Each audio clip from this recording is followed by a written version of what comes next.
الحمد للہ عدد خلقہ وزنۃ عرشہ ومداد کلماتہ والحمد للہ قدر الاقدار وکتب الآجال وکور اللیل علی النہار والحمد للہ علی اقدالہ وواسع نعمائہ نحمدہ ونشکرہ ومن کل ذنب نستغفرہ۔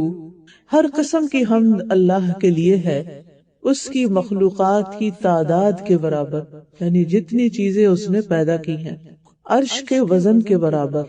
عرش جیسا کہ آپ کو معلوم ہے کہ اس کائنات کی سب سے بڑی تخلیق ہے اللہ تعالیٰ کی، یعنی جو کچھ بھی اللہ نے پیدا کیا ہے اس میں سے عرش کو سب سے بڑا بنایا ہے، اس کے کلمات کی سیاہی کے برابر۔ ہر قسم کی حمد اللہ کے لیے ہے جس نے تقدیریں مقرر کی، ہر چیز کی زندگی کی مدت کو لکھا کہ کس نے کتنا زندہ رہنا ہے، رات کو دن پر لپیٹا۔ ہر قسم کی حمد اللہ کے لیے ہے، اس کے احسانات پر اور اس کی وسیع نعمتوں پر۔ ہم اس کی حمد بیان کرتے ہیں اور اس کا شکر ادا کرتے ہیں، اور ہر قسم کے گناہوں سے اس سے بخشش طلب کرتے ہیں، اس سے دعا کرتے ہیں کہ وہ ہمیں ہماری کوتاہیوں، ہماری غلطیوں، ہماری بھول چوک پر ہمیں معاف فرما دے۔ انسان کو زندگی میں بہت ساری چیزیں ملتی ہیں، بہت سی نعمتیں ملتی ہیں، لیکن زندگی بذات خود ایک بہت بڑی نعمت ہے۔ بلکہ جتنی بھی نعمتیں ملی ہیں ان میں سے سب سے بڑی نعمت ہے ایمان کے بعد، کیونکہ اگر ہماری زندگی ہی نہ ہو تو ہم یہ زمین، یہ آسمان، یہ ستارے، یہ سیارے، یہ درخت، یہ ہمارے گھر، یہ ہمارے بچے، یہ سب ہمارے لیے تو بے معنی ہے اگر ہم اس دنیا میں نہیں۔ تو ہم اس دنیا میں آئے ہیں اور اس زندگی اور اس روح اور اس جان اور اس جسم کے ساتھ اللہ نے ہمیں بے شمار نعمتیں عطا فرمائی ہیں، اتنی کہ جن کو ہم گن بھی نہیں سکتے۔ لیکن یہ زندگی بذات خود ایک بہت بڑی نعمت ہے۔ ہماری ایک ایک سانس بہت قیمتی ہے، ہماری زندگی کا ایک ایک لمحہ بہت ویلیوبل، بہت پریشیس ہے۔ ہماری زندگی کا ایک ایک گھنٹہ، ایک ایک دن، ایک ایک ہفتہ، ایک ایک مہینہ، ایک ایک سال بڑا ہی قیمتی ہے، کیونکہ ہر لمحہ صرف ایک دفعہ زندگی میں آتا ہے، ہر دن صرف ایک دفعہ زندگی میں آتا ہے، ہر مہینہ ایک ہی دفعہ آئے گا، ہر سال ایک ہی بار آئے گا، ہر لمحہ ہاتھوں سے پھسلتا ہوا محسوس ہوتا ہے، ہر وقت گزرتا ہوا چلا جا رہا ہے۔ اور اللہ سبحانہ تعالیٰ زمانے کی قسم کھا کے فرماتے ہیں والعصر ان الانسان لفی خسر، وقت کی قسم کہ انسان یقیناً نقصان میں ہے، یعنی ہر گزرتا ہوا لمحہ انسان لوز کر رہا ہے، انسان کھو رہا ہے، کیونکہ وہ دوبارہ نہیں آئے گا۔ ہماری دنیا کی چیزوں میں سے کوئی بھی چیز کھو جاتی ہے تو دوسری دفعہ بن جاتی ہے۔ کوئی گولڈ کی رنگ آپ کی کھو گئی تو کوئی بات نہیں، ایک اور بن جائے گی۔ اللہ نہ کرے کسی کا کوئی بچہ فوت ہو جاتا ہے، اللہ تعالیٰ اور بچہ دے دے گا۔ اگر انسان کے گھر کو یا کسی پراپرٹی کو کوئی نقصان ہو جاتا ہے، کوئی اس کے ساتھ دھوکہ فریب کر کے کچھ لوٹ کے لے جاتا ہے، کوئی بات نہیں، جب تک زندگی یا چیزیں دوبارہ بن جاتی ہیں۔ لیکن اگر خود زندگی چلی جائے تو یہ دوبارہ نہیں آتی، اس لیے ہمیں اپنی زندگی کو بہت ویلیو کرنا ہے۔ اللہ تعالیٰ قسم کھا کے زمانے کی اور وقت کی کیا فرما رہے ہیں کہ انسان خسارے میں ہے، انسان نقصان میں ہے۔ ہاں، اس نقصان سے وہ لوگ بچ سکتے ہیں جو چار کام کریں۔ سب سے پہلے ایمان لائے، الا الذین آمنوا، مگر وہ لوگ جو ایمان لائے۔ تو ایمان والے جو ہیں وہ نقصان سے بچ جاتے ہیں۔ پھر خالی ایمان بھی کافی نہیں، خالی مان جانا بھی کافی نہیں، بلکہ اس کے ساتھ ساتھ وَعَمِلُوا الصَّالِحَاتِ، نیک عمل کرنا ضروری ہے۔ اور صرف اتنا ہی کافی نہیں کہ ہم اپنی عبادت میں محو رہیں اور لوگوں کو بھول جائیں، نہیں، ہمیں دوسروں کو بھی اچھی بات بتانی ہے۔ وَتَوَاصَوْا بِالْحَقِّ وَتَوَاصَوْا بِالصَّبْرِ، اور ایک دوسرے کو صبر کی بھی تلقین کرنی ہے، کیونکہ زندگی مشکل ہے۔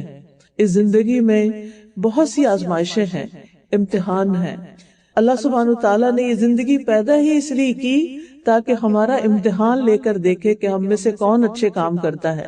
سورۃ الملک میں اللہ تعالیٰ فرماتے ہیں الذی خلق الموت والحیاۃ لیبلوکم ایکم احسن عملا، وہ جس نے موت اور زندگی کو بنایا تاکہ تمہارا امتحان لے کر دیکھے، تمہیں آزما کر دیکھے کہ تم میں سے کون سب سے اچھے کام کرتا ہے، احسن عمل کرتا ہے۔ لہٰذا ہر لمحہ ہمارا امتحان ہو رہا ہے کہ ہم اپنی زندگی کا ہر منٹ اچھے کام میں گزارتے ہیں یا کسی برے کام میں گزارتے ہیں، یا نہ کوئی اچھا کرتے ہیں نہ کوئی برا کرتے ہیں۔ تو ہم کر کیا رہے ہیں، یہ ہے اصل سوال۔ ہم اپنا وقت کس طرح استعمال کر رہے ہیں، کیونکہ یہ زندگی ایک امتحان ہے۔ اللہ تعالیٰ فرماتے ہیں سورۃ فاطر میں، اولم نعمرکم ما یتذکر فیہ من تذکر وجاءکم النذیر فذوقوا فما للظالمین من نصیر۔ اور کیا ہم نے تمہیں اتنی عمر نہیں دی تھی کہ اس میں جو نصیحت حاصل کرنا چاہتا حاصل کر لیتا، اور تمہارے پاس ایک خاص ڈرانے والا بھی آیا تھا۔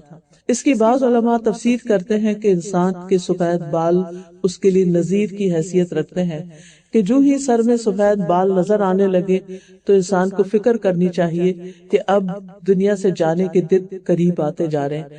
ویسے تو انسان جس دن پیدا ہوتا ہے اس دن سے کاؤنٹ ڈاؤن شروع ہو جاتا ہے۔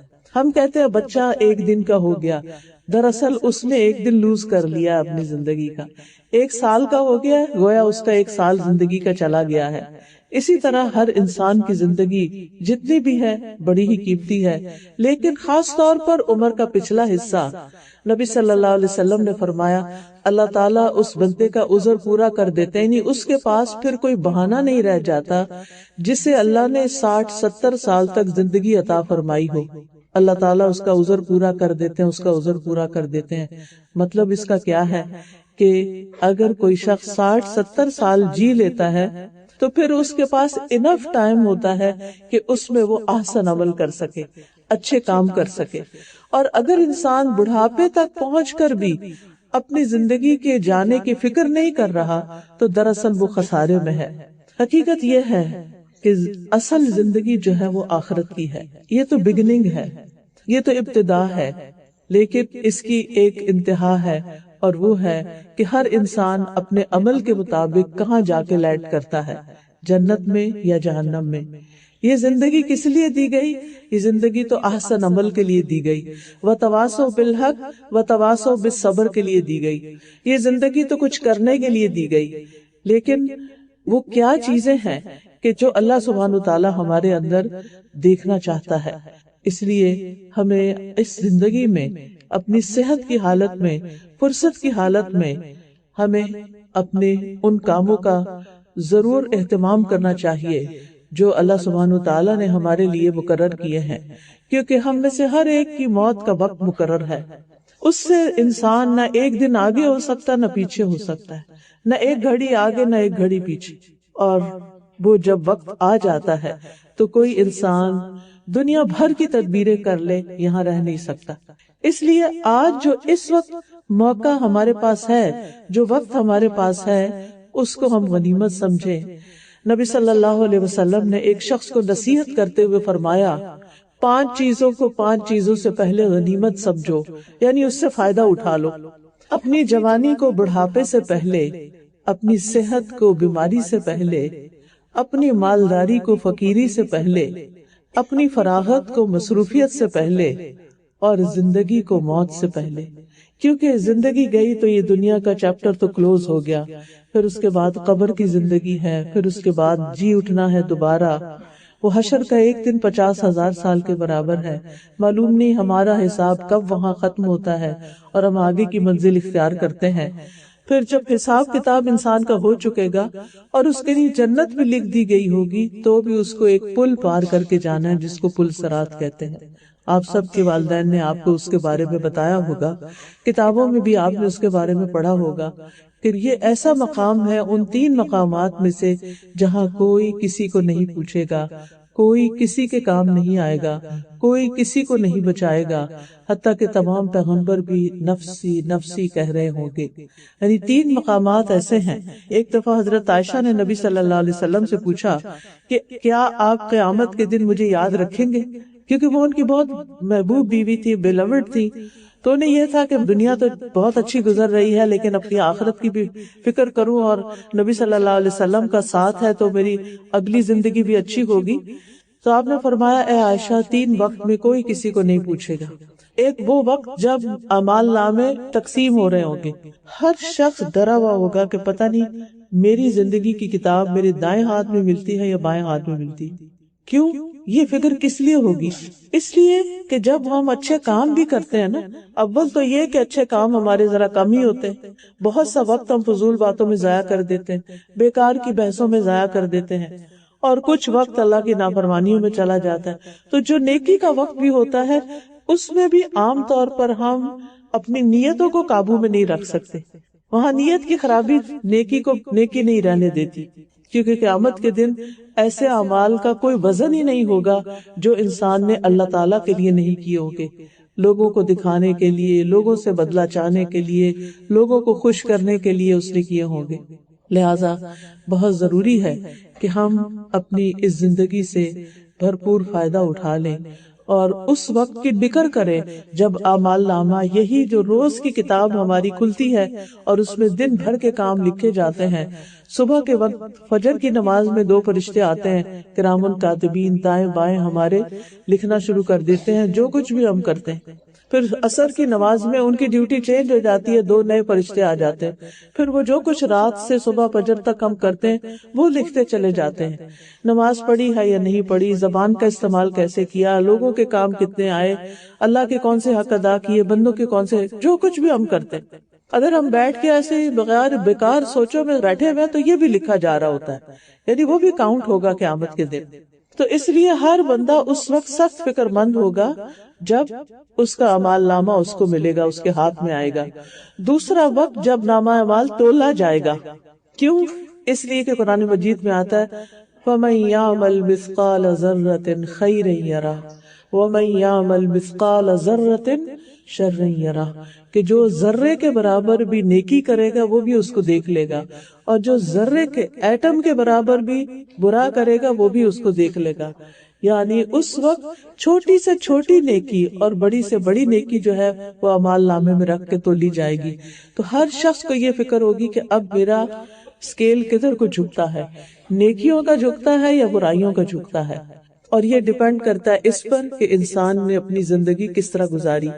پھر اس کے بعد تیسرا موقع پل صراط کا موقع ہے. یہ سنگل لائن ہے نا، کوئی کسی کا ہاتھ پکڑ کے نہیں گزرے گا، تلوار سے زیادہ تیز اور بال سے باریک، بس اللہ ہی جس کو گزارے گا. کچھ لوگ تیز آندھی کی طرح گزر جائیں گے، کچھ تیز سواری کی طرح گزر جائیں گے، کچھ تیز دوڑتے ہوئے گزر جائیں گے، کچھ لوگ چلتے ہوئے جائیں گے، کچھ لوگ کرال کرتے ہوئے جائیں گے، اور کچھ لوگوں کو راستے میں سے نیچے جہنم میں پھینک دیا جائے گا. ہر ایک کے ساتھ اللہ جو چاہے گا معاملہ کرے گا.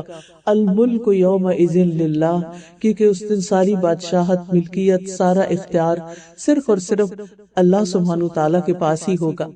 اس لیے ہمیں اپنی زندگی سے بھرپور فائدہ اٹھانا ہے. ہم نے اس دن کے لیے تیاری کرنی، اس دن کے لیے اپنے اعمال کو اکٹھا کرنا ہے، ان چیزوں کی فکر کرنی ہے جو اس دن ہمیں فائدہ دے گی. اس لیے موت سے پہلے پہلے اس زندگی سے پورا فائدہ اٹھا لے. ابن عمر کہتے ہیں کہ رسول اللہ صلی اللہ علیہ وسلم نے میرے بدن کا ایک حصہ پکڑ کر مجھ سے فرمایا، اور ایک روایت میں کندھے کا بھی آتا ہے، کہ تم دنیا میں ایسے رہو جیسے تم اجنبی ہو، یہاں سے تمہارا کوئی تعلق نہیں. کیونکہ ویسے بھی جب انسان بھی سارے ختم ہو جائیں گے تو یہ زمین بھی ختم ہو جائے گی، یہ زمین باقی نہیں رہے گی، یہ ہمیشہ کے لیے نہیں بنی، اور ہم بھی اس پر ہمیشہ کے لیے نہیں آئے. ہر ایک کا خاتمہ ہے. کل من علیہا فان، اس زمین پر جو بھی انسان، جانور، چرند پرند، درخت، پہاڑ، دریا، پھول پھل، جو کچھ بھی ہے، بڑی بڑی بلڈنگ، عمارتیں، گھر، مشینریز، کارخانے، سمندر، یہ سارے کے سارے ملیا میٹ ہو جائیں گے. یوم تبدل الارض غیر الارض والسماوات مطویات بیمینی، جس دن زمین بدل کر کچھ سے کچھ کر دی جائے گی، میدان حشر بن جائے گا، اور ہر ایک کے لیے صرف کھڑے ہونے کی جگہ ہوگی، آرام کی جگہ نہیں ہوگی، اور آسمان اللہ سبحانہ تعالیٰ کے دائیں ہاتھ میں لپٹے ہوئے ہوں گے. اس وقت صرف اور صرف رب کی رحمت ہی ہوگی جو انسان کو بچائے، ورنہ کوئی کسی کو پوچھنے والا نہیں ہوگا. اس لیے اس دن کے لیے ہمیں تیاری کرنی ہے. آپ نے فرمایا تم اس طرح زندگی گزارو جیسے کہ تم اجنبی ہو یا کسی راہ کو عبور کرنے والے ہو، اور خود کو قبر والوں میں شمار کیا کرو۔ سوچا کرو کہ ہم پہنچ گئے ہیں وہاں، یعنی ہم امیجن کرے رات کو سوتے ہوئے یا کسی وقت بھی اپنے ٹائم پر، کیونکہ ہم سب کو ٹائم دیتے ہیں لیکن اپنے آپ کو ٹائم نہیں دیتے۔ اکیلے بیٹھ کر بھی ہم یا تو موبائل کھول لیتے ہیں یا کسی سے باتیں کرنے لگتے ہیں، یعنی اکیلے تو ہمارا دل ہی نہیں لگتا نا، تو اس لیے ہم اپنے آپ کو ٹائم نہیں دیتے۔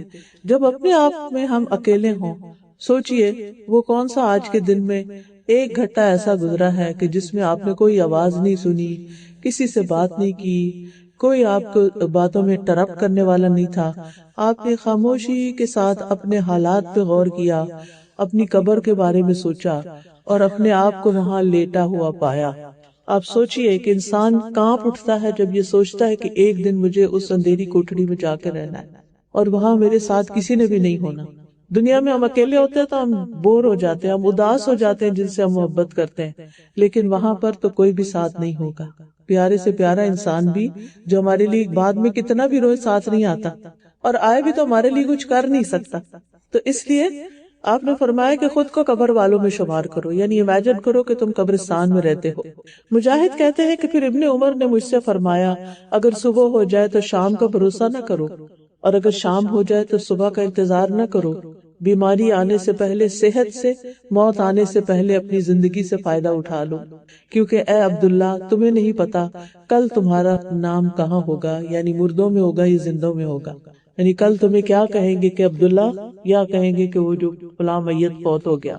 پھر آپ دیکھیے کہ قیامت کے دن ہم سے ہماری نعمتوں کا بھی سوال ہوگا کہ ان نعمتوں کو ہم نے کیسے استعمال کیا۔ رسول اللہ صلی اللہ علیہ وسلم نے فرمایا، قیامت کے دن کسی شخص کے قدم اس وقت تک ہٹ نہ سکیں گے، یعنی وہاں سے وہ ادھر ادھر رائٹ لیفٹ نہیں ہو سکے گا، یہاں تک کہ اس سے اس کی عمر کے بارے میں سوال ہوگا کہ اپنی عمر کس چیز میں گزاری، کیا تمہاری ہابیز تھی، کیا تمہارے مشغلے تھے، کیا تمہاری دلچسپیاں تھی، تمہارے دن رات کہاں گزرتے تھے۔ پھر یہ سوال ہوگا کہ اپنے حاصل کردہ علم پر عمل کتنا کیا، اور پھر مال کے بارے میں کہ کہاں سے کمایا اور کہاں خرچ کیا، لیا کہاں سے اور دیا کہاں، اور اپنے جسم کو کس چیز میں گلایا، یعنی تمہاری جوانی کس کام میں گزری، تمہارے دن رات کس چیز میں گزرے، تم کس چیز میں تھکتے رہے، تم کیا کیا کرتے رہے، اور اس میں تمہاری مصروفیت کیا رہی۔ اب دیکھیے کہ دنیا میں تو یہ ہوتا ہے کہ جب انسان کوئی جاب کرتا ہے، کام کرتا ہے، پھر اس کے بعد ایک ریٹائرمنٹ کی عمر آتی ہے، اس میں پھر آرام کرتا ہے اور پھر دنیا سے رخصت ہوتا ہے۔ لیکن مرنے کے بعد جب قبر میں جائے گا تو آرام جب ہی ہو سکے گا، یعنی دنیا سے ریٹائرمنٹ کا وہ وقت ہے جو مرنے کے بعد انسان کو قبر میں ملے گا۔ تو جو لوگ اپنی زندگی میں پروڈکٹیو ہوتے ہیں، اپنے ہر دن کو صحیح سے استعمال کرتے ہیں اور اپنی جاب پر ایک ایک دن بہت اچھے طریقے سے گزارتے ہیں، ان کی ریٹائرمنٹ بھی اچھی ہوتی ہے اور بعد میں ان کی زندگی بڑھاپے کی بھی اچھی گزرتی ہے۔ لیکن جنہوں نے اپنی جوانی کو ضائع کر دیا ہو اور اس میں کوئی کام نہ کیا ہو تو پھر ان کے لیے آنے والا ہر دن مشکل ہوتا ہے۔ اسی طرح جس نے اپنی زندگی میں اپنی آخرت کے لیے کچھ نہیں کمایا تو پھر اس کے لیے آگے کی زندگی مشکل سے مشکل ہے۔ تو بات یہ ہے کہ اللہ تعالیٰ نے ہر ایک سے سوال کرنا ہے۔ نبی صلی اللہ علیہ وسلم نے فرمایا، کلکم راعٍ وکلکم مسئول عن رعیتہ، تم میں سے ہر شخص نگران ہے اور اس سے اس کی رعیت کے بارے میں، یعنی جو اس کے ماتحت ہے ان کے بارے میں بھی پوچھا جائے گا، حتیٰ کہ عورت سے بھی پوچھا جائے گا، اس کے بچوں کے بارے میں، اس کے گھر والوں کے بارے میں۔ لہٰذا آج ہمارے پاس عمل کا وقت ہے اور کل حساب کا وقت ہے۔ آج ہمارے پاس وقت ہے کہ ہم اپنی آخرت کے لیے کچھ کما لیں، کیونکہ کل پکار آئے گی، اللہ تعالیٰ فرمائیں گے، کلوا واشربوا ہنیئا بما اسلفتم فی الایام الخالیہ، کھاؤ اور پیو مزے سے۔ کیسے؟ کیوں؟ ان اعمال کے بدلے میں جو تم نے گزشتہ دنوں میں کیے، تم نے اپنے پاسٹ میں جو کام کیے، جو محنت کی، اس کے بدلے میں آج جنت میں کھاؤ پیو مزے کرو۔ لیکن اگر دنیا میں ہم نے کچھ کیا ہی نہیں، اپنی آخرت کے لیے کوئی تیاری نہیں کی، تو پھر وہاں کیا آواز آئے گی کہ کن اعمال کے بدلے میں؟ جھوٹ کے بدلے میں، چغلی کے بدلے میں، غیبت کے بدلے میں، بدتمیزی اور بد اخلاقی کے بدلے میں؟ ان چیزوں کا بدلہ کیا ہوگا؟ جو عام طور پر شکایات گھروں سے ملتی رہتی ہیں کہ بعض ہسبینڈز ابیوسو ہوتے ہیں اور بعض وائفز جو ہوتی ہیں وہ بدتمیزی اور بد اخلاقی کرتی ہیں، بعض بچے جو ہیں ماں باپ کی ایک نہیں سنتے، اور بعض ماں باپ اپنے بچوں کو صرف ڈانٹ ڈپٹ کے ہی زندگی گزار رہے ہیں۔ آج ہی ایک بچی نے مجھے میسج کیا کہ دوست کا مسئلہ وہ بتا رہی تھی کہ اس کی زندگی میں کوئی پل چین کا نہیں، کیونکہ ہر بندہ ایک دوسرے سے نفرت کرتا ہے، ہر بندہ دوسرے سے بیزار ہے، ہر بندہ دوسرے کے ساتھ لڑائی کرنے کو تیار ہے، نہ بچے بڑوں کا ادب کرتے ہیں، نہ بڑے بچوں پہ رحمت شفقت کرتے ہیں۔ تو آپ سوچئے کہ پتہ نہیں ایسے کتنے گھرانے ہوں گے کہ جہاں پر ہر کوئی ایک دوسرے کے لیے مصیبت بنا ہوا ہے، عذاب بنا ہوا ہے۔ یہ سارا کچھ اب لکھا جا رہا ہے کہ ہم دوسروں کے لیے خوشی کا باعث ہے یا دوسروں کے لیے تکلیف کا باعث ہے، ہم دوسروں کو آگے بڑھانے کا باعث ہے یا دوسروں کو پیچھے دھکیلنے کا باعث ہے۔ قیامت کے دن ہر انسان کی حسرت ہوگی کہ کاش وہ اپنی زندگی سے کچھ کر کے آیا ہوتا۔ آپ سوچئے، تھوڑی دیر کے لیے سوچئے، ہم امیجن کیا کریں کہ اس وقت موت کے فرشتے میرے پاس آ رہے ہیں تو میں کیا سوچوں گی؟ اس وقت میرے دل میں کیا خیال آئے گا؟ ہے میں نے تو یہ کام بھی کرنا تھا، میں نے تو صدقہ بھی کرنا تھا، میری تو بھی نمازیں بھی رہتی ہیں، میں نے تو ابھی فلاں کا حق بھی دینا تھا، میں نے تو ابھی اس سے ناراضگی کٹی کی ہوئی تھی، اس سے صلح کرنی تھی۔ یعنی کتنی ہی چیزیں ہیں، اس کی امانت لوٹانی تھی، اس سے وعدہ پورا کرنا تھا۔ تو اس لیے کوشش ہمیں یہی کرنی چاہیے کہ روز کے روز اپنے یہ کام نپٹا لیں، جو کرنے والے کام ہیں انہیں کر کے ہی سویا کریں، اور اگر کسی کے ساتھ ظلم زیادتی کیا تو اس سے معافی مانگ لیں۔ دنیا میں معافی مانگ لینا آسان ہے بنسبت اس کے کہ قیامت کے دن وہ ہماری نیکیاں لے اڑیں۔ قیامت کے دن انسان کی حسرت کیا ہوگی؟ وَجِیءَ یَوْمَئِذٍ بِجَہَنَّمَ یَوْمَئِذٍ یَتَذَکَّرُ الْإِنسَانُ وَأَنَّىٰ لَهُ الذِّکْرَىٰ یَقُولُ یَا لَیْتَنِی قَدَّمْتُ لِحَیَاتِی۔ اور جہنم اس دن سامنے لے آئی جائے گی۔ اس دن انسان نصیحت تو قبول کر لے گا، اب اس کو سمجھ آ جائے گی، مگر اس وقت اسے نصیحت سے کیا حاصل ہوگا؟ اس وقت سمجھنے کا کیا فائدہ؟ کہے گا کاش میں نے اپنی اس زندگی کے لیے کچھ آگے بھیجا ہوتا، کاش میں نے مرنے کے بعد کی زندگی کے لیے کچھ تیاری کی ہوتی۔ اور سورۃ فاطر میں آتا ہے لوگ جو جہنم میں جائیں گے وہ کہیں کہ ربنا اخرجنا، اللہ ہمیں اس جہنم سے باہر نکال، نعمل صالحا غیر الذی کننا نعمل، کہ ہم نیک عمل کریں اس کے خلاف جو ہم پہلے کرتے رہے۔ اب ہمیں سمجھ آ گئی ہے، اب ہمیں نصیحت مل گئی ہے، اب ہمیں دوبارہ دنیا میں بھیجیے کہ ہم اچھے کام کریں۔ لیکن کیا کسی کو واپس بھیجا جائے گا؟ کسی کی چیخ پکار سن کے اللہ تعالیٰ اس کو واپس بھیجنے کا فیصلہ کرے؟ اچھا چلو ایک چانس تمہیں اور۔ Dear sisters, it's only one chance, بس اگر اس میں ہم نے کچھ نہیں کیا نا تو یہ چانس دوبارہ نہیں ملنے والا، اور پھر انسان کے ساتھ صرف حسرتیں ہی حسرتیں، ریگریٹس اور ریگریٹس ہی رہ جائیں گے۔ اسی لیے اللہ سبحانہ وتعالیٰ فرماتے ہیں وَأَنِيبُوا إِلَىٰ رَبِّكُمْ وَأَسْلِمُوا لَهُ مِن قَبْلِ أَن يَأْتِيَكُمُ الْعَذَابُ ثُمَّ لَا تُنصَرُونَ وَاتَّبِعُوا أَحْسَنَ مَا أُنزِلَ إِلَيْكُم مِّن رَّبِّكُم مِّن قَبْلِ أَن يَأْتِيَكُمُ الْعَذَابُ بَغْتَةً وَأَنتُمْ لَا تَشْعُرُونَ ان تقول نفس یا حسرتا علی ما فرطت فی جنب اللہ وان کنت لمن الساخرین او تقول لو ان اللہ ہدانی لکنت من المتقین او تقول حین ترى العذاب لو ان لی کرۃ فاکون من المحسنین۔ یہ سورۃ زمر کی آیات ہیں۔ اور اپنے رب کی طرف پلٹ آؤ، اپنے رب سے دل لگا لو، اپنے رب کو سہارا بنا لو، اپنے رب کے اوپر توکل کرو، اپنے رب سے سب سے زیادہ محبت کرو، اپنے رب کو سب سے زیادہ یاد کرو، اپنے رب کو سب سے زیادہ راضی کرو اور اس کے فرما بردار بن جاؤ، اس سے پہلے کہ تم پر عذاب آ جائے۔ پھر تمہاری مدد نہیں کی جائے گی، اور اس سب سے اچھی بات کی پیروی کرو جو تمہارے رب کی طرف سے تمہاری طرف نازل کی گئی، اس سے پہلے کہ اچانک تم پر عذاب آ جائے اور تم سوچتے بھی نہ ہو، تمہارے وہم و گمان بھی نہ ہو، اور اچانک کوئی بلا ٹوٹ پڑے۔ کسی کو کووڈ کے آنے کا پتا تھا؟ کتنی مشکل دیکھی لوگوں نے، اتنے ان کے پیارے پیارے لوگ دنیا سے چلے گئے، ان کے ہاتھوں سے نکل گئے، کچھ بھی نہیں کر سکے۔ کس وقت کون سا طوفان آ جائے، کون سی مشکل آ جائے، ہمیں کسی کو نہیں پتا۔ تو اس سے پہلے کہ وہ دن آ جائے ہمیں اپنے لیے کچھ کر کے رکھنا ہے۔ پھر فرمایا ایسا نہ ہو کہ کوئی شخص کہے ہائے افسوس اس کوتاہی پر جو میں نے اللہ کی جناب میں کی، یعنی اللہ کی عبادت ڈھنگ سے نہیں کی، اول تو ہم نمازیں ڈھنگ سے پڑھتے نہیں ہیں، لیٹ پڑھتے ہیں، پھر پوری طرح اس کے فرائض اور اس کی جو شرائط ہے وہ پوری نہیں کرتے، نماز کا طریقہ ابھی تک ہم نے پورا نہیں سیکھا، کوئی لمبی صورتیں ہم نے نہیں یاد کی کہ جو ہم نماز میں پڑھ سکے، اور خشوع و خضوع تو بس اللہ ہی حافظ ہے سب کا، کہ نماز کے مصلی پہ کھڑے ہوتے ہیں تو ہوش ہی نہیں رہتی کتنی رکعتیں پڑھی ہیں، کھڑے اللہ کے سامنے اور باتیں دنیا بھر کی ہمارے ذہن میں ہوتی، کوشش کے باوجود ہم اس میں کامیاب نہیں ہو پاتے۔ ہم سب کو اپنے حالت کا پتہ ہے، جبکہ قرآن مجید میں آتا ہے قد افلح المؤمنون الذین هم فی صلاتهم خاشعون، کہ یقیناً فلاح پا گئے وہ مومن جو اپنی نمازوں میں خشوع اختیار کرتے ہیں، اللہ سے ڈرتے ہیں۔ پھر فرمایا افسوس اس کوتاہی پر جو میں نے اللہ کی جناب میں کی، اور بے شک میں تو مذاق کرنے والوں میں سے تھا۔ یا کہے کہ اگر واقعی اللہ مجھے ہدایت دیتا تو میں بھی ضرور متقین میں سے ہو جاتا، یا کہے جب وہ عذاب دیکھے کہ کاش واقعی میرے لیے ایک بار واپس جانا ہو تو میں بھی نیک عمل کرنے والوں میں شامل ہو جاؤں۔ تو ابھی تو ہمارے پاس وقت ہے، لیکن وہاں جانے کے بعد واپسی نہیں ہوگی کہ ہم کوئی نیک عمل کر سکیں۔ اس لیے بہت ضروری ہے کہ ہم اپنے وقت کا بہترین استعمال سیکھیں۔ تو سب سے پہلی چیز ہے کہ ہم اللہ کے حقوق کو صحیح طور پر ادا کرنا سیکھیں، اپنی عبادات کی ادائیگی کو درست کریں۔ مومن کا ہر وقت اللہ کی اطاعت میں جو گزرتا ہے وہ اس کا عبادت کا وقت ہوتا ہے۔ قرآن مجید میں آتا ہے قل ان صلاتی ونسکی ومحیای ومماتی للہ رب العالمین لا شریک لہ وبذلک امرت وانا اول المسلمین۔ کہہ دیجئے بے شک میری نماز اور میری قربانی، میری زندگی اور میری موت اللہ کے لیے، جو رب ہے سارے جہانوں کا، اس کا کوئی شریک نہیں، اور مجھے حکم دیا گیا ہے کہ میں حکم ماننے والوں میں سب سے پہلا ہوں۔ دوسروں کا انتظار نہ کرے، سب سے پہلے خود اللہ کی اطاعت کر لے۔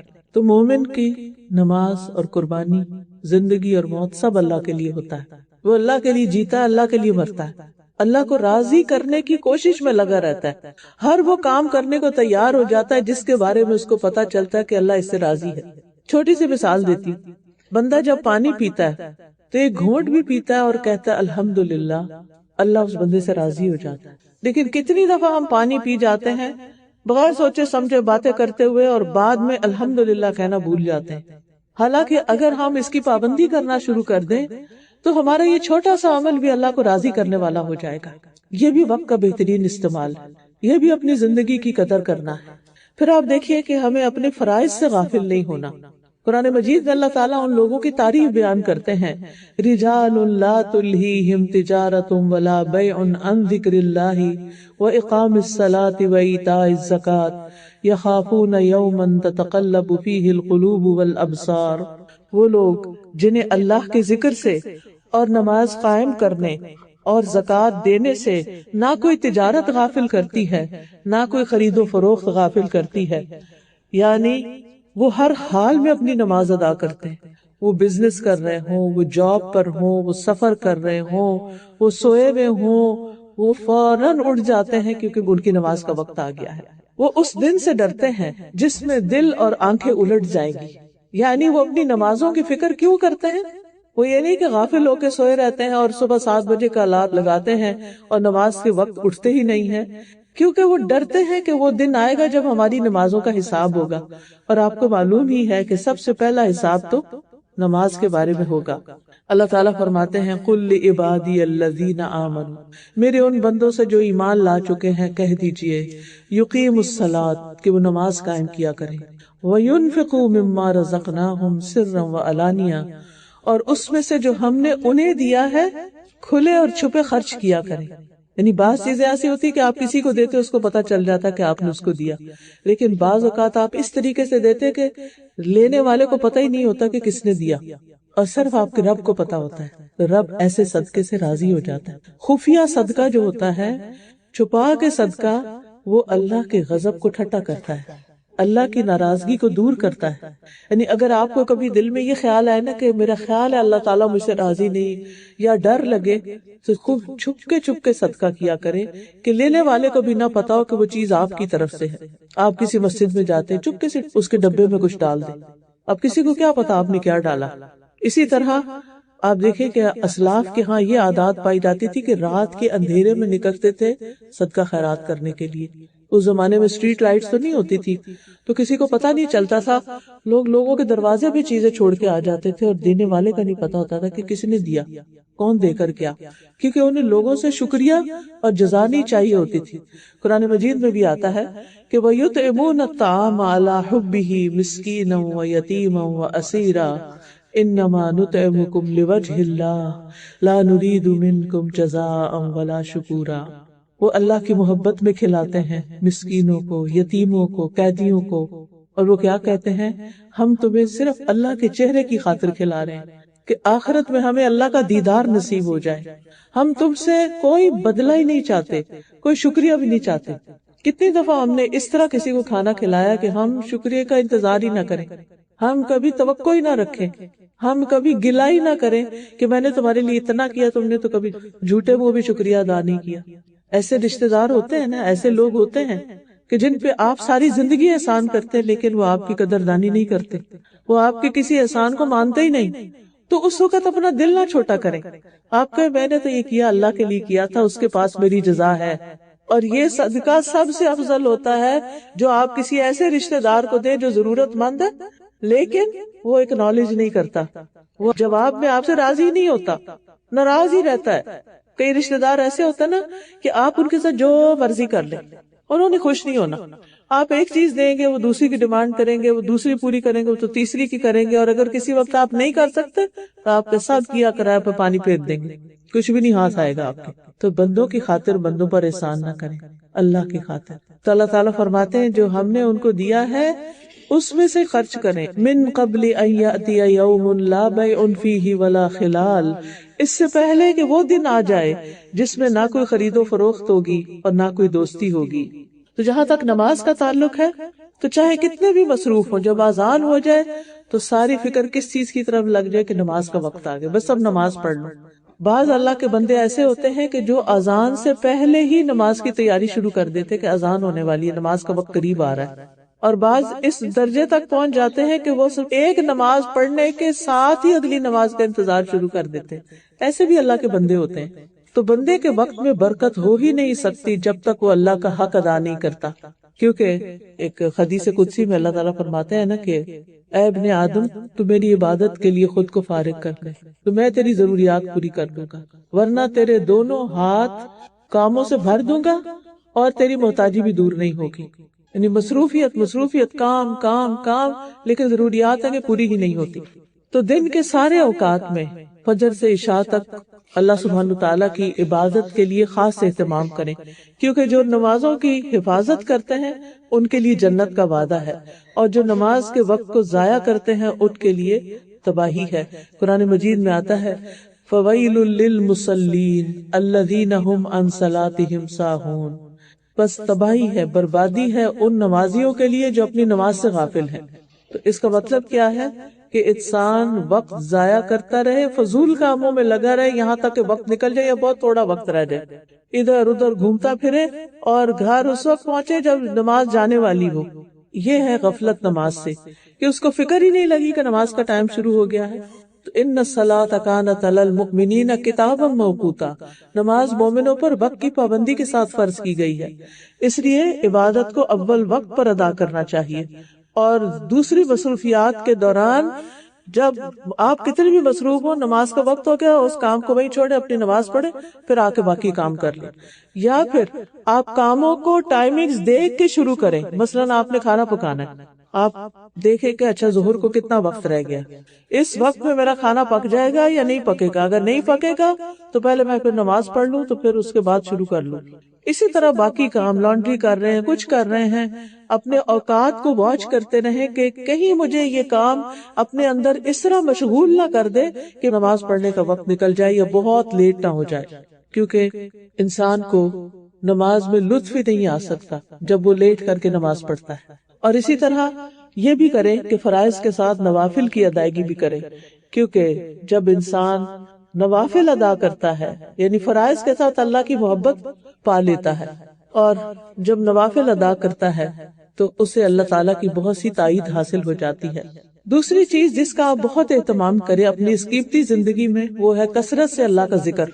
سورۃ الاحزاب میں اللہ تعالیٰ فرماتے ہیں والذاکرین اللہ کثیرا والذاکرات اعد اللہ لہم مغفرۃ واجرا عظیما. کثرت سے اللہ کا ذکر کرنے والے مرد اور عورتیں اللہ نے ان کے لیے بخشش کا وعدہ کر رکھا ہے اور بہت بڑا اجر تیار کر رکھا ہے. یہ کثرت سے ذکر، ایک ہوتا ہے کبھی کبھار ذکر اور ایک ہوتا ہے کثرت سے ذکر. اور وہ کیا ہے؟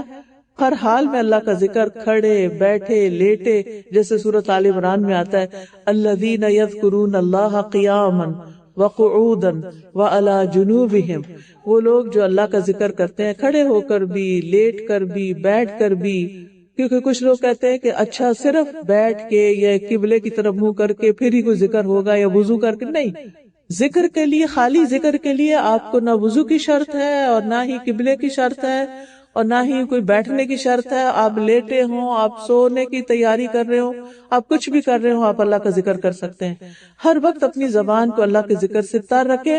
اور اگر بعض جگہ ایسی ہوتی ہے نا کہ آپ جیسے میں آپ بول رہی ہوں تو اب میں کیا کر سکتی ہوں کہ میرا دل اللہ کی طرف ہی رہے، یعنی دل کے خیالات، دل کے احساسات اللہ کے ساتھ جڑے رہیں. پھر آپ دیکھیے کہ صبح شام اللہ کا ذکر کرنا چاہیے، صبح شام کی دعائیں. اس میں کتاب ہوگی وَإِيَّاكَ نَسْتَعِينُ. یہ کتاب ہے جو آپ میں سے ہر ایک کے گھر میں ہونی چاہیے، بلکہ گھر کے ہر فرد کے پاس اپنی اپنی الگ الگ ہونی چاہیے. کیونکہ اس میں صبح شام کے اذکار بھی ہیں، اس میں جادو جنات سے بچنے کی دعائیں بھی ہیں، اس میں بیماری سے شفا کی دعائیں بھی ہیں، اس میں وسوسوں کا علاج بھی ہے. وہ بھی بتایا گیا کہ دل کے اندر جو برے برے خیالات آتے ہیں، نیگیٹیوٹی آتی ہے، اس کا حل بھی بتایا گیا. اسی طرح سفر کی دعائیں ہیں. تو جب تک آپ کو آتے نہیں ہیں اذکار تو آپ دیکھ کے بھی پڑھ سکتے ہیں اور کوشش کریں کہ زبانی یاد کر لیں. اللہ تعالیٰ خود فرماتے ہیں، اس کا حکم اللہ نے دیا ہے، یا ایھا الذین آمنوا اذکروا اللہ ذکرا کثیرا وسبحوہ بکرۃ واصیلا. اے ایمان والو، کثرت سے اللہ کو یاد کیا کرو اور صبح و شام اس کی تسبیح کیا کرو. صبح و شام حدیث میں آتا ہے جو آدمی صبح اور شام 100 مرتبہ سبحان اللہ و بحمدہ پڑھتا ہے، قیامت کے دن کوئی شخص اس سے زیادہ افضل عمل نہیں لا سکتا. یعنی جو پابندی سے یہ کام کرتا ہے، سورج نکلنے سے پہلے 100 دفعہ تسبیح سبحان اللہ و بحمدہ، اور غروب ہونے سے پہلے عصر کی نماز کے بعد سبحان اللہ و بحمدہ 100 دفعہ. فرمایا سوائے اس کے کہ جس نے اس کے برابر یا اس سے زیادہ پڑھا. پھر اس کے بعد ایک اور کام بھی کیا کیجیے، اور وہ ہے نماز کے بعد اللہ کا ذکر کرنا. کچھ لوگ بس سلام پھیرتے ہی ایک سلام تو پورا پھیر رہے تھے، دوسرا آدھے میں ہوتا کہ پاؤں اٹھ جاتے ہیں ان کے مصلی سے.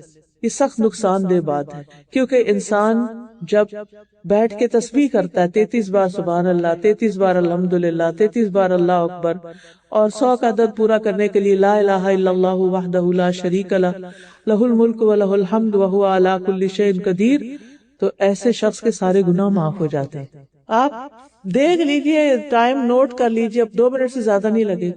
اگر 2 منٹ میں ہم اپنے گناہ معاف کرا سکتے ہیں تو ہمیں کیا مشکل ہے کہ ہم نماز کے بعد نہ بیٹھیں مصلی پر. پھر آپ دیکھیں جتنی دیر آپ وضو سے بیٹھے رہتے مصلی پر، اتنی دیر فرشتہ مقرر ہو جاتا ہے جو آپ کے لیے دعا کرنا شروع کر دیتا ہے. اللہ اس کو بخش دے، اللہ اس پہ رحم فرما، اللہ اس کو بخش دے، اللہ اس کو رحم فرما. اس لیے جائے نمازوں سے لگیے، مصلی سے لگیے، جہاں نمازوں سے محبت کیجیے، وہاں پر بیٹھنا سیکھیے اور نماز کے بعد ذکر کرنا سیکھیے. پھر رات کو سوتے وقت بستر میں جا کے نبی صلی اللہ علیہ وسلم نے فرمایا جو آدمی اپنے بستر پہ آئے لیکن اللہ کا ذکر نہ کرے، وہ بھی اس کے لیے باعث حسرت ہوگا. آج کل کیا ہے، لوگ سونے کے لیے پہلے ٹی وی لگا لیا کرتے تھے، جب نیند آ جاتی تھی ٹی وی بند کر کے بس سو جاتے تھے بغیر اللہ کا نام لیے. اب ایک اور آفت ہے، ہاتھوں میں موبائل ہیں. بعض اوقات میاں بیوی ایک دوسرے سے بات نہیں کر رہے ہوتے، دونوں اپنے اپنے موبائل لے کے بیٹھے ہوئے ہیں، اور جب نیند آتی ہے تو موبائل رکھ کے سو جاتے ہیں، یا بعض اوقات وہ ادھر ہی لڑک جاتا ہے اور بغیر اللہ کا ذکر کیے سو جاتے ہیں. وہ بستر بھی انسان کے لیے، وہ سونا بھی انسان کے لیے حسرت کا باعث ہوگا کہ جس میں انسان اپنے بستر پہ گیا اور اس نے اللہ کا ذکر نہیں کیا. ابن مسعود کہتے ہیں اللہ کا ذکر کرتے وقت نیند کا آنا شیطان کی طرف سے ہے. اگر تم چاہو تو تجربہ کر کے دیکھ لو، جب تم میں سے کوئی سونے کا ارادہ کرے تو اللہ کا ذکر کر لے، ذکر کرتے کرتے اس کو نیند آ جائے گی. آپ تجربہ کیجیے، پتہ ہی نہیں چلتا کس وقت سو گئے، کب آنکھ بند ہو گئی. پھر ہے اپنی زندگی کو قیمتی بنانے کے لیے، لمحے لمحے سے فائدہ اٹھانے کے لیے انتظار کے اوقات میں بھی اللہ کا ذکر کرنا. مثلا آپ لائن میں کھڑے ہیں، آپ تسبیح پڑھنا شروع کر دیں، درود پڑھنا شروع کر دیں، آیت کریمہ پڑھ لیں، استغفار پڑھ لیں، لا حول ولا قوت الا باللہ پڑھ لیں. آپ اپنے اوقات کو ضائع نہ جانے دیں. آپ ڈرائیو کر رہے ہیں، آپ کی ہارٹ ڈرائیو کر رہے ہیں، لیکن آپ کی زبان تو کچھ نہیں کر رہی نا، تو زبان سے ذکر کرنا شروع کر دیں. آپ کلینک گئے ہیں، ہاسپٹل گئے ہیں، ادھر ادھر پریشان ہونے کی بجائے، انتظار کرنے کی بجائے آپ اللہ کا ذکر شروع کر دیں. آپ ٹیکسی یا بس کے انتظار میں ہیں، کھانا پکا رہے ہیں، گھر کا کام کاج کر رہے ہیں، زبان آپ کی خالی ہے، آپ اللہ کا ذکر کرتے رہیں. رسول اللہ صلی اللہ علیہ وسلم نے فرمایا جو لوگ کسی جگہ پر مجلس کریں لیکن اس میں اللہ کا ذکر نہ کریں، جیسے دعوتیں پارٹیاں ہوتی ہیں، اور یوں ہی اٹھ کھڑے ہوں، وہ ان کے لیے قیامت کے دن حسرت کا باعث ہوگی. انسان ریگریٹ کرے گا کہ کاش میں اس جگہ پر نہ ہوتا جہاں میں اللہ کو یاد کیے بغیر نکل گیا. اور آج کل آپ دیکھیں کہ کیا ٹرینڈ ہے، کیا مہندیوں پارٹیوں میں ہم اللہ کو یاد کر رہے ہوتے ہیں. ہماری شادیوں میں کتنا لاؤڈ میوزک ہوتا ہے، کیا اس وقت کوئی اللہ کو یاد کر رہا ہوتا ہے؟ اللہ ماشاءاللہ جن کے دل میں اللہ نے ڈال دی. پھر ایک اور چیز یہ کہ قرآن کے ساتھ اپنا وقت گزاریں. یہ تلاوت جو بہترین ذکر ہے اللہ کا. اللہ تعالیٰ فرماتے ہیں ان الذین یتلون کتاب اللہ واقاموا الصلاۃ وانفقوا مما رزقناہم سرا وعلانیۃ یرجون تجارۃ لن تبور. بے شک جو لوگ اللہ کی کتاب پڑھتے ہیں اور انہوں نے نماز قائم کی اور جو کچھ ہم نے انہیں دیا اس میں سے انہوں نے پوشیدہ اور ظاہر خرچ کیا، وہ ایسی تجارت کی امید رکھتے ہیں جو کبھی برباد نہ ہوگی. اس میں نمبر 1 کیا آتی ہے کہ تلاوت قرآن. اور تلاوت عربی میں سمجھ کے پڑھنے کو کہتے ہیں. ہم اردو میں تو تلاوت کہتے ہیں نا عربک ریڈنگ کو، عربی میں سمجھ کے پڑھنا تلاوت کہلاتا ہے. اس لیے قرآن کو سمجھ کر پڑھیں، اس کی تلاوت بھی کریں یعنی ریسیٹیشن بھی کریں، اس کو سیکھیں بھی، اس کو سکھائیں بھی، کیونکہ آپ کا شمار پھر بہترین لوگوں میں ہو جائے گا. یعنی یا قرآن سیکھنے والے بن جائیں یا قرآن سکھانے والے بن جائیں. اگر آپ کی تجوید میں غلطیاں ہیں، تجوید سیکھنا شروع کر دیں. آپ نے حفظ نہیں کیا ہوا، صورتیں بڑی حفظ کرنی شروع کر دیں. آپ نے عربی جانی، ترجمہ نہیں آتا، ترجمہ کرنا سیکھ لیں. اور ایسے الحمدللہ courses online on site موجود ہیں کہ جس میں آپ جا کر اپنی زندگی کا کچھ وقت لگا کے اپنے لیے یہ ذخیرہ اکٹھا کر سکتے ہیں. نبی صلی اللہ علیہ وسلم نے فرمایا اور اللہ کے ذکر اور قرآن کی تلاوت کا اہتمام کیا کرو، کیونکہ وہ تمہارے لیے آسمان میں باعث رحمت اور زمین میں تمہارے لیے تذکرے کا باعث ہے، یعنی زمین میں تمہارے ذکر کا باعث ہے. یہ دنیا اور آخرت میں ملنے والا فائدہ. ابن قیم کہتے ہیں کسی بھی بندے کے لیے قرآن کی قرات، اس میں لمبا غور و فکر کرنے اور اپنی سوچ کو آیات کے معنی پر مرکوز کرنے سے بڑھ کر اس کی زندگی اور آخرت میں زیادہ فائدہ مند اور اس کو نجات سے زیادہ قریب کرنے والی کوئی چیز نہیں. قیامت کے دن قرآن مجید سفارشی بن کے آئے گا. سورۃ البقرہ اور سورۃ آل عمران اس کے اوپر سایہ کیے ہوں گی جبکہ سورج سوا نیزے تک قریب ہوگا. پھر قرآن پڑھنے والوں کا جنت میں مقام ہوگا. اور پھر قرآن کے حافظ کے لیے، اس کے والدین کے لیے عمدہ پوشاکیں ہوں گی. لیکن یاد رکھیے کہ ہم اگر خود کچھ بھی حفظ نہیں کر رہے نا، صرف بچوں کو کہہ رہے تم حفظ کرو حفظ کرو، وہ کیوں کریں؟ بعض اوقات لوگ شکایت لے کے آتے ہیں ہمارا بچہ اتنا عرصہ ہو گیا ہے بس 7 سپارے حفظ کیے، آگے چلتا ہی نہیں ہے. تو اگر ان سے پوچھا جائے کہ آپ نے خود اتنے عرصے میں کیا کیا تو کیا جواب ہوگا ان کو؟ یعنی جو کام آپ خود نہیں کرتے آپ بچوں سے کیسے کروا رہے ہیں؟ اور بچے کیسے مانیں گے؟ بچے تو آپ کے لیکچر سے نہیں سیکھتے، بچے آپ کے عمل سے سیکھتے ہیں کہ آپ اپنے وقت کو کیسے استعمال کر رہے ہیں، آپ اپنی زندگی کس طرح گزار رہے ہیں. تو انسان کو کسی نہ کسی طرح نفع مند علم سے تعلق قائم رکھنا چاہیے. اس کے لیے میں سجیسٹ کروں گی کہ اچھی کتابیں پڑھیں، گھر میں پڑھیں اور گھر سے باہر پڑھیں. مثال کے طور پر یہ ایک کتاب جس کی ہر خاتون کو ضرورت ہے اور وہ ہے زبان کی حفاظت. کیونکہ جتنے مسائل ہیں، جتنے فساد ہیں، جتنی لڑائی جھگڑے ہیں، جتنی بدمزگیاں ہیں، ریلیشن شپ کی خرابیاں ہیں، وہ کہاں سے شروع ہوتی ہیں؟ زبان سے شروع ہوتی. جتنی طلاقیں ہیں کہاں سے شروع ہوتی ہیں؟ زبان سے شروع ہوتی. اس علم کو فریضہ سمجھے اپنے لیے. اس کی ساری حدیثیں خود بھی پڑھیں اور اپنے بچوں کے ساتھ بھی شیئر کریں. روزانہ کی اگر 2 حدیثیں بھی پڑھ لیں گے نا تو آپ کی کچھ دنوں بعد کتاب پوری ہو جائے گی اور پھر آپ بھول جائیں گے پڑھ کے، پھر دوبارہ شروع کر دیں. اپنی کسی نماز کے ساتھ باندھ لیں، اپنے سونے والی ٹیبل پہ رکھ لیں، لیکن کتاب گھر میں ہوگی تو تبھی فائدہ ہوگا. پھر اسی طرح یہ قال رسول اللہ صلی اللہ علیہ وسلم، اس میں عربی میں حدیثیں ہیں، اردو میں ہیں، انگلش میں ہیں. آپ عربی میں پڑھیں، آپ اردو میں پڑھیں، آپ بچوں سے انگلش میں پڑھوائیں، اور ہر روز صرف ایک حدیث بھی پڑھ لیں تو کچھ عرصے میں بچوں کو بے شمار معلومات ہو جائے گی۔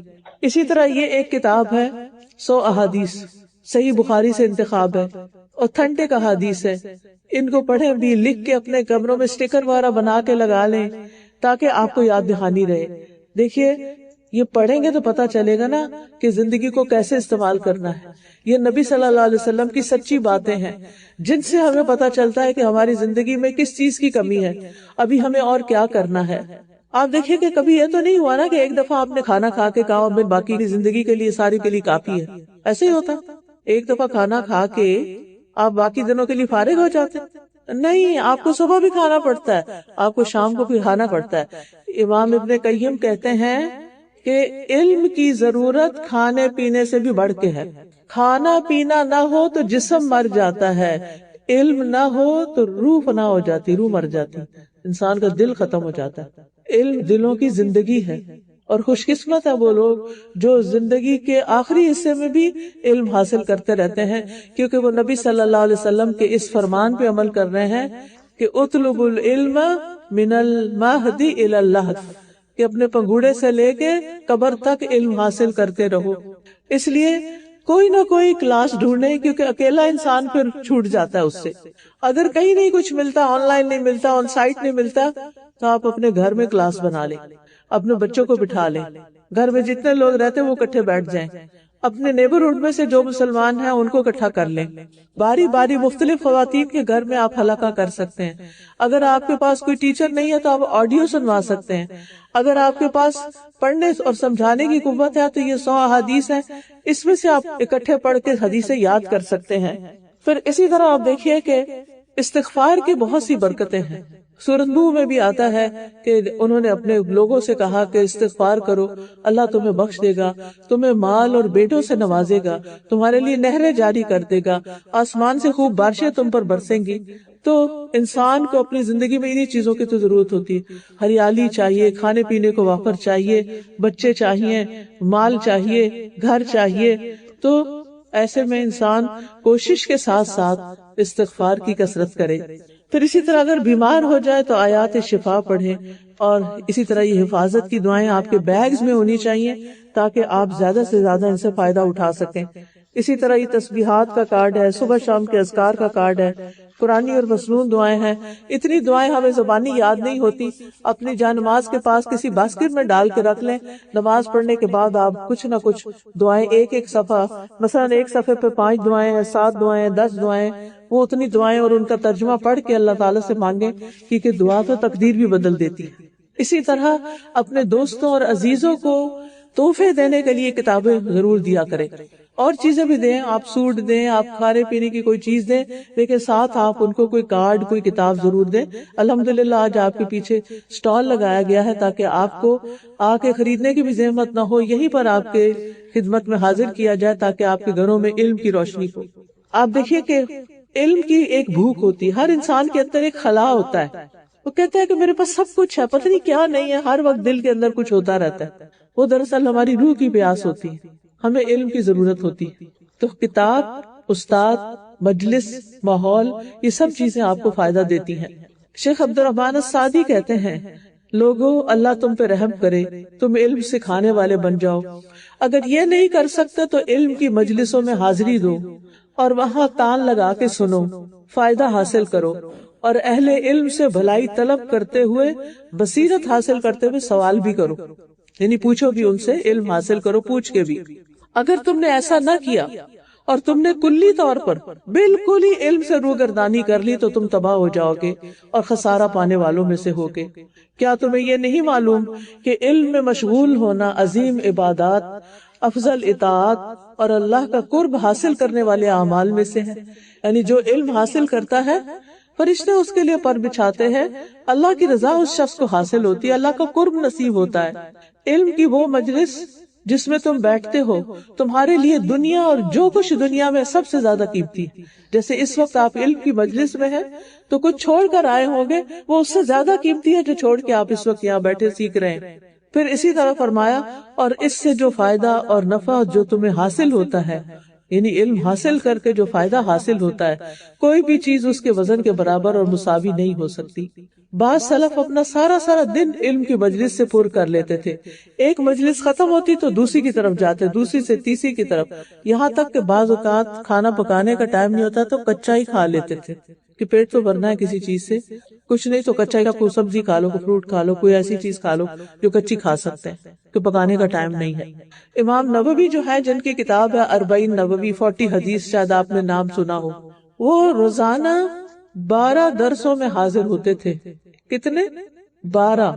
ایک دن میں 12 درس اٹینڈ کرتے تھے. آپ کتنے کرتے ہیں؟ ایک بھی دن کا نہیں ہوتا. اور اگر کوئی ہر روز کا ایک درس اٹینڈ کرے یا پڑھائے تو کہتے 7 days a week, too much. Al Huda میں جو انسٹیٹیوٹ ہے وہاں پر جو کلاسز ہوتی ہیں, آپ کسی دن بھی آنا چاہیں, واک ان, جسٹ اندر آئے, کوئی آپ سے پیسے نہیں مانگے گا, کوئی ڈونیشن نہیں مانگی جائے گی. آپ پڑھنے والے بنے, آپ علم حاصل کرنے والے بنے. جب آپ کو علم حاصل ہو گیا تو آپ کو پتا چل جائے گا کہ زندگی میں فائدہ مند چیز کیا ہے اور کیا کیا انسان کو کرنا چاہیے.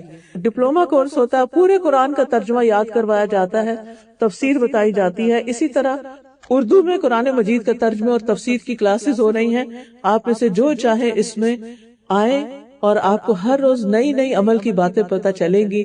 زندگی خوبصورت ہو جائے گی, پریشانیاں ختم ہوں گی, اور آپ کو دنیا کی زندگی بھی بہتر طریقے سے گزارنے کا طریقہ آئے گا, اور انشاءاللہ اس کے بدلے آخرت بھی اللہ تعالیٰ سنوار دے گا.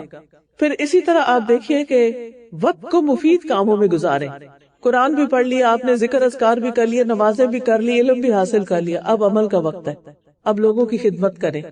فرصت کے اوقات میں فالتو وقت نہ گزاریں کہ صرف سکرولنگ کرتے رہیں اپنے سیل کے اوپر اور مختلف سائٹس پہ جاتے رہیں, مختلف ٹک ٹاک دیکھتے رہیں اور دن ٹائم پاس کر دیں. ایسا نہ ہو, کوئی نہ کوئی فائدہ مند کام ضرور کرے. نبی صلی اللہ علیہ وسلم نے فرمایا, کیا تم میں سے کوئی صبح مسجد نہیں جاتا کہ وہ اللہ کی کتاب کی 2 آیتیں خود سیکھے یا سکھائے؟ یہ اس کے لیے 2 اونٹنیوں سے بہتر ہے, اور 3 سے بہتر ہے, اور 4 سے بہتر ہے. اس طرح آیتوں کی تعداد اونٹنیوں کی تعداد سے بہتر ہے. اور اگر ہم مسجد نہیں جا سکتے تو صبح کے وقت گھر میں اپنی روٹین بنا لیجئے, کچھ نہ کچھ ایک آدھ آیت حفظ کر لیا کیجئے کہ آج کے دن کا یہ میرا حفظ ہے. جو حفظ کیا ہوا اس کو دہرائی کر لیجئے. صرف 5-7 سورتوں پہ گزارا نہ کریں. جو سینے میں قرآن ہوگا نا وہ قبر میں بھی ساتھ جائے گا اور وہ آخرت میں بھی ساتھ جائے گا. اس لیے اپنے وقت کو فضول چیزوں میں گزارنے کی بجائے, اب آپ دیکھیے آج تک جتنی بھی ٹک ٹاک آپ نے دیکھی, کچھ یاد ہے کیا دیکھا؟ وہ وقتی لذت ہوتی ہے, پھر گزر جاتی ہے, بات ختم, بھلا جاتے ہیں کہ کوئی اس میں چیز تھی کام کی. لوگ جوک کر رہے ہیں, ہنس رہے ہیں, اور ہم ان کو دیکھ رہے ہیں. عقل تو ہماری کہیں رخصت ہو گئی ہے نا کہ ہمیں اس سے مل کیا رہا ہے. وہ ہنس رہے ہیں نا, ہمیں کیا. جو پنجابی میں پہلے کہا کرتے جب میں بچپن میں تھی کہ سانو کی, لیکن اب تو ہمیں ہی ساری دنیا کا غم کھائے ہوئے. چائنا میں کیا ہو رہا ہے, اور امریکہ میں کیا ہو رہا ہے, اور افریقہ میں کیا ہو رہا ہے, اور کہاں لوگ کیسے رہتے ہیں. اتنی معلومات, اگر یہ ساری مل بھی گئی تو کرنا کیا ہے, کہاں جانا ہے. ہاں کہیں جانا ہو تو اس کی معلومات ضرور لیں, حج پہ جانا ہے, عمرے پہ جانا ہے, سیکھ کے جائیں. پھر اسی طرح یہ ہے کہ فضول چھوٹے چھوٹے بیکار کاموں میں وقت نہ گزاریں. وہ کام کریں جس کا فائدہ زیادہ ہو. غیر اہم کاموں کو چھوڑ دیں, بیکار کی باتیں چھوڑ دیں. حدیث میں آتا ہے انسان کے اسلام کی خوبصورتی یہ ہے کہ وہ بیکار چیزوں کو چھوڑ دے, بے فائدہ کاموں کو چھوڑ دے, بے فائدہ باتوں کو چھوڑ دے, لغو اور بے مقصد باتوں سے بچے. اور بیکار باتیں کیا ہوتی ہیں؟ نبی صلی اللہ علیہ وسلم نے فرمایا, جب تم میں سے کوئی اپنے مسلمان بھائی کے پاس جائے, پھر وہ اسے اپنے کھانے میں سے کھانا کھلائے, تو وہ اس کے بارے میں سوال نہ کرے, یہ حلال ہے یا حرام ہے, گوشت کہاں سے لائے تھے تم, اور ذبیحہ تھا کہ نان ذبیحہ تھا. فالتو باتیں نہ پوچھے. اس نے کھلایا, آپ نے کھایا, آپ شکریہ ادا کریں, خود بھی اللہ کا بھی شکر کریں, بندوں کا بھی شکر کریں. کوئی کام کی بات سیکھنی ہو تو سیکھیں, آپ پوچھ سکتے کیسے بنایا, آپ سیکھنا چاہتے سیکھ لیں تاکہ آپ بھی دوسروں کو بنا کے کھلا سکیں. بہت اچھی بات ہے. تو اپنے وقت کی حفاظت کرنی چاہیے. حسن بصری کہتے ہیں, میں نے ایسے لوگوں کو پایا وہ تم میں اپنے اوقات کے بارے میں زیادہ بخیل اور حرص والے تھے جتنا تم اپنے درہم و دینار کے بارے میں حرص رکھتے ہو. یعنی مال سے زیادہ اپنے وقت کی حفاظت کرتے تھے. ہم اپنے گولڈ کی, اپنے پیسوں کی, اپنی جیولری کی کتنی حفاظت کرتے ہیں, وہ اس سے بھی زیادہ حفاظت کرتے تھے اپنے ٹائم کی, کہ یہ اس سے بھی زیادہ قیمتی ہے. ان میں سے کچھ لوگ ایسے تھے جو لمبی دیر ان کے پاس بیٹھے رہتے تو وہ کہتے تم نے اٹھنا نہیں, سورج تو چلنے سے نہیں رکتا, یعنی وقت تو گزرتا جا رہا ہے تو تم کیوں بیٹھے ہوئے ہو یہاں. اپنے وقت کا ایک لمحہ بھی خالی نہیں چھوڑتے تھے, اور نیکی کے کاموں میں, خیر کے کاموں میں اس وقت کو لگاتے تھے. رسول اللہ صلی اللہ علیہ وسلم نے فرمایا بے شک اللہ کسی مومن کی ایک نیکی کا بھی ظلم نہیں کرے گا، دنیا میں بھی اس سے بدلہ عطا کیا جائے گا اور آخرت میں بھی اس کا بدلہ دیا جائے گا۔ کر بھلا ہو بھلا، آپ کسی کے لیے اچھا کریں گے آپ کے لیے اچھائیاں ہوگی، آپ دوسروں کو آسانیاں دیں گے اللہ تعالیٰ آپ کے لیے آسانیاں کرے گا، آپ دوسروں کی عزت کی حفاظت کریں گے اللہ تعالیٰ آپ کی عزت کی حفاظت کرے گا، آپ دوسروں کا ادب احترام کریں گے اللہ تعالیٰ لوگوں کے دلوں میں آپ کے لیے ادب احترام رکھے گا، آپ اپنے ماں باپ سے محبت کریں گے اللہ تعالیٰ آپ کے بچوں کے دلوں میں آپ کے لیے محبت پیدا کر دے گا۔ نیکی کے کام سوچتے نہ رہ جائیں، جو سامنے آئے اسے کر گزرے، جلدی کریں، فاستبقوا الخیرات، کسی چھوٹی سے چھوٹی نیکی کو بھی حقیر نہ سمجھیں، خواہ راستے سے کوئی تکلیف دہ چیز ہٹانا ہی کیوں نہ ہو، لوگوں کو راستہ دینا ہو، کسی کو راستہ بتانا ہو، پانی کا ایک گھونٹ پلانا بھی نیکی ہے۔ نبی صلی اللہ علیہ وسلم نے فرمایا آدم کے بیٹے کے کل 360 جوڑ یا ہڈیاں ہوتی ہیں، ہر روز ہر جوڑ کی طرف سے صدقہ کرنا لازم ہوتا ہے، ہر اچھی بات صدقہ ہے، آدمی کا اپنے بھائی کی مدد کرنا صدقہ ہے، کسی کو پانی کا گھونٹ پلا دینا بھی صدقہ ہے، اس لیے ہمیشہ اس بات میں رہے کہ دوسروں کی مدد کریں۔ فرمایا کسی کی سواری میں مدد کرنا یعنی اس کو سوار ہونے پہ بٹھانے میں مدد کرنا، اس کا سامان رکھ دینا، یہ بھی صدقہ ہے۔ اور جو بندہ بندوں کی مدد اور خدمت میں رہتا ہے اللہ اس وقت تک اس بندے کی مدد میں رہتے ہیں، آپ خود بہت سے شر سے بچ جاتے ہیں، آپ کی بہت سی ضروریات پوری ہو جاتی ہیں۔ ہم جب احسان کرتے ہیں تو وہ کسی پہ نہیں ہوتا، خود ہماری اپنی ذات پہ ہوتا ہے۔ اور نیکی عمر میں اضافہ کرتی ہے، نیک اعمال سے عمر میں برکت ہوتی ہے۔ صلہ رحمی کرنا، رشتہ داروں کا حال چال پوچھنا، ان کی فکر کرنا، بچے شادی نہیں ہوئی تو ان کی شادی کی فکر کرنا، انہوں نے پڑھا نہیں تو ان کی پڑھائی کی فکر کرنا، ان تمام چیزوں کے اوپر ضرور توجہ کریں۔ اور پھر آپ دیکھیں کہ آپ اپنے دن کو پلان کیا کریں کہ کس وقت کیا کام کرنا ہے، میں نے کون سے میرے امپورٹنٹ کام ہیں اور وہ میں نے کس کس وقت میں کرنے، ان کے لیے ٹائم بلاک کر لیا کریں، اور اس وقت پھر اٹھ بھی جایا کرے کرنے کے لیے، یہ نہیں کہ لکھا ہوا تو ڈھیر ہو اور کیا کچھ بھی نہ۔ پھر اپنے اوقات کو منظم کریں، اور پھر یہ کہ ہدف جو آپ کا ہو کہ یہ آج اتنی میں نے آیتیں یاد کر لینی ہے، اتنا میں نے یہ کھانا آج پکا کے کسی کو کھلانا ہے، یہ بچوں کے لیے یہ ان کے کام کرنے ہیں، یہ فلاں کر، ساری لسٹ آپ کے پاس ہونی چاہیے، اور پھر آپ ان چیزوں کو کرتے جائیں اور اپنے آپ کو فارغ کرتے جائیں۔ آپ دیکھیے اللہ تعالیٰ نے رزق کی تلاش کے لیے قرآن میں لفظ فمشو کہا ہے، نماز کے لیے فسعوا کہا ہے، جنت کے لیے سارعوا کہا ہے، اپنی طرف آنے کے لیے ففروا الی اللہ، اللہ کی طرف دوڑ کے جاؤ۔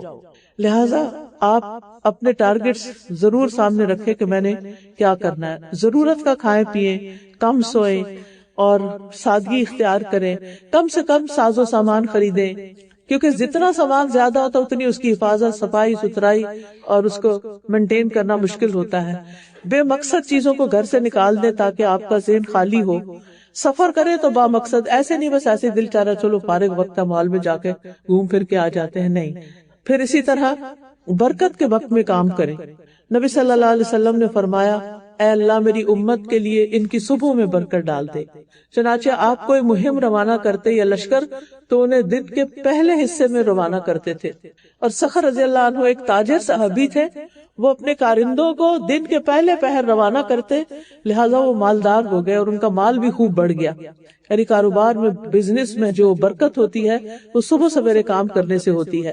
پھر یہ کہ مستقل مزاجی سے کام کریں، یہ نہیں 4 دن کام کے پھر بھول گئے، جو کام شروع کیا اس کو مکمل کرنا، کیونکہ اللہ تعالیٰ کے نزدیک وہ عمل زیادہ پسندیدہ ہے جسے پابندی سے ہمیشہ کیا جائے، خواہ تھوڑا ہی کیوں نہ ہو۔ پھر کاموں میں توازن رکھنا، ہر ایک کو اس کا حق دینا، اپنے کام سے توجہ نہ ہٹانا، اور ان چیزوں کو آئیڈینٹیفائی کرنا جو آپ کا وقت ضائع کرتی ہیں، ان کو اپنی زندگی سے باہر نکالنا۔ ابن قیم کہتے ہیں وقت ضائع کرنا موت سے زیادہ سنگین ہے، کیونکہ وقت کو ضائع کرنا تمہیں اللہ اور آخرت کے گھر سے کاٹ دے گا، اور موت تمہیں دنیا اور اس کے رہنے والوں سے کاٹ دے گی، پھر دنیا میں نہیں تم رہ سکتے۔ لہٰذا غفلت کی زندگی نہیں گزارنی، سستی اور کاہلی چھوڑ دینی ہے، سستی نہیں کرنی، کیونکہ محرومی کے اسباب میں سے ایک بڑا سبب انسان کی سستی اور کمزوری ہے۔ جب انسان کے جو کرنے والا کام ہوتا ہے اس کو ڈیلے کرتا رہتا ہے کہ کل کروں گا، پھر کر لوں گا، ٹھہر کے کر لوں گا۔ اسی طرح زیادہ سونا دل کو مردہ کر دیتا ہے، وقت کو ضائع کر دیتا ہے اور بہت غفلت اور سستی پیدا کرتا ہے۔ اسی طرح کھانا پینا بس زندگی کا مقصد بنا لینا، یہ بھی زندگی کو ضائع کرتا ہے۔ بیکار باتوں اور بیکار کاموں میں وقت نہیں ضائع کرنا چاہیے، کیل و کال، اس نے کہا، اس نے کہا، فلاں کہہ رہا تھا، اور لمبی امیدیں رکھنا اور سست لوگوں کی مجلس اختیار کرنا، یہ چیزیں وقت ضائع کرتی ہیں۔ تو اللہ تعالیٰ سے ہماری دعا ہے کہ اللہ تعالیٰ ہمارے وقت میں برکت ڈالے۔ سبحان اللہ والحمد للہ ولا الہ الا اللہ واللہ اکبر ولا حول ولا قوة الا باللہ العلی العظیم۔ اللہم صلی علی محمد وعلی آل محمد کما صلیت علی ابراہیم وعلی آل ابراہیم انک حمید مجید۔ اللہم بارک علی محمد وعلی آل محمد کما بارکت علی ابراہیم وعلی آل ابراہیم انک حمید مجید۔ ربنا آتنا فی الدنیا حسنۃ وفی الآخرۃ حسنۃ وقنا عذاب النار۔ ربنا لا تزغ قلوبنا بعد إذ هديتنا وهب لنا من لدنك رحمة إنك أنت الوهاب۔ یا رب العالمین، تو ہمیں نیکی کے کاموں کی توفیق عطا فرما۔ اللہ ہمیں ایسے کاموں کی توفیق دے جس سے ہمیں تیری محبت حاصل ہو، تیری رضا حاصل ہو، تو ہم سے راضی اور خوش ہو جائے۔ اللہ ہمارا انجام اچھا کرنا، ہماری آخری عمر کو بہترین عمر بنا دینا، ہمیں مرنے سے پہلے توبہ کی توفیق عطا فرما دینا۔ یا اللہ ہمارے نفس کا تزکیہ فرما دینا۔ یا اللہ ہمیں ایسا دل دے کہ جو تجھ سے ڈرنے والا ہو، ایسا علم دے جو ہمیں فائدہ دینے والا ہو، ایسی دعاؤں کی توفیق دے جو قبول ہونے والی ہو۔ اللہ ہمیں سستی اور غفلت سے بچا لے۔ یا اللہ ہمیں انتہائی بڑھاپے اور دل کی سختی سے بچا لے۔ یا اللہ ہمیں ذلت اور ناداری سے بچا لے، محتاجی اور کفر سے بچا لے، بری بیماریوں سے بچا دے، نافرمانی اور نفاق سے بچا دے، بری شہرت اور دکھاوے سے بچا دے، برے دن رات اور بری گھڑی سے پناہ دے۔ اللہ ہم تجھ سے ہر طرح کی خیر کا سوال کرتے ہیں۔ اللہ ہم تجھ سے دین پر ثابت قدمی اور ہدایت پر پختگی کا سوال کرتے ہیں۔ اللہ ہم تجھ سے ان کاموں کا سوال کرتے ہیں جو تیری رحمت کو واجب کر دیں، تیری مغفرت کو لازم کر دیں۔ یا اللہ ہمیں اپنی نعمتوں کا شکر ادا کرنے والا بنا، بہترین عبادت کرنے والا بنا، ہمیں قلب سلیم عطا فرما، سچی زبان عطا فرما، ہر اس بھلائی کو عطا کر دے جسے تو جانتا ہے، ہمیں ہر نیکی کرنے کی توفیق عطا فرما اور ہمارے سارے گناہوں کو بخش دے۔ یا اللہ تو ہمیں ہر طرح کے عیبوں سے بچا کے رکھ۔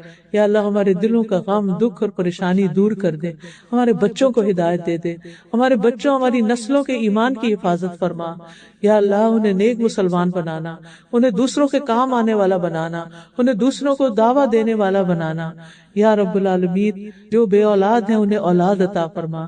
یا اللہ جن کی شادی نہیں ہوئی ان کی شادی ہو جائے۔ یا رب العالمین جتنی بہنیں یہاں اس مجلس میں آئی ہیں سب کا آنا قبول فرما۔